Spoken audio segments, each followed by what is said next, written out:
Well, nice looking Tuesday here in central and eastern Kentucky. We did manage to tack on a few degrees to afternoon highs, and the south wind at about 5 to 10.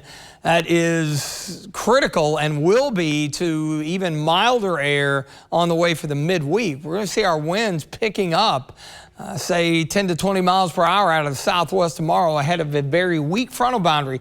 The first of several that will move through the Ohio Valley. No issue tomorrow, but the one on Friday is going to have some wind and wet weather with it, maybe a few storms as well. But the good news is we'll be in between. It looks like good football weather for game day night, of course, with the evening kickoff at Kroger Field with Kentucky and Florida is coming Saturday.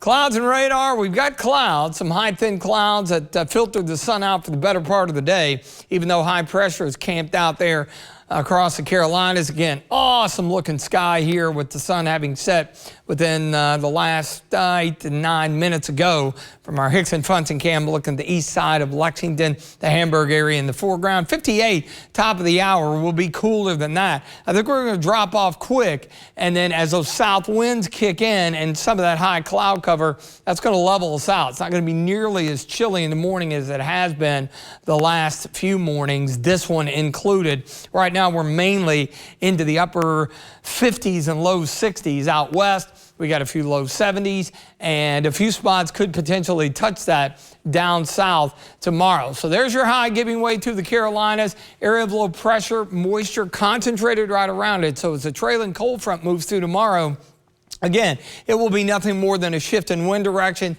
You can kind of see the wind streams here going from southwest and northeast. The brighter they are, the stronger the wind. That's one of the reasons Missouri River Valley did spike all the way up toward 70, even low 70s. So notice tomorrow morning, you can see the winds and, of course, the milder temperatures in the morning, upper 40s. That gives us a kickstart heading toward the 70-degree mark. I think we'll have a few sprinkled in there with most locations topping out into the upper 60s. Now, as far as the winds go, generally they diminish overnight, but this go around, look at the gust around daybreak tomorrow. Around 20 or so, and then the window where the strongest gusts will occur will be early afternoon, as you would expect, 25 to 30 at times, with sustained winds 10 to 15, occasionally 20.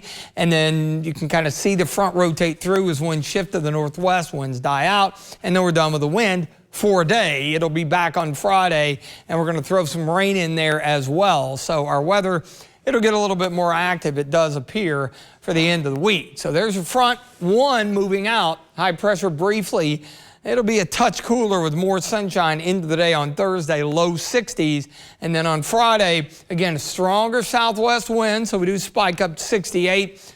Rain arrives, it'll be blowing around because the winds are going to be even stronger, probably 35, 40 mile per hour gusts this go around as that system moves on through. So average high around 60 and falling.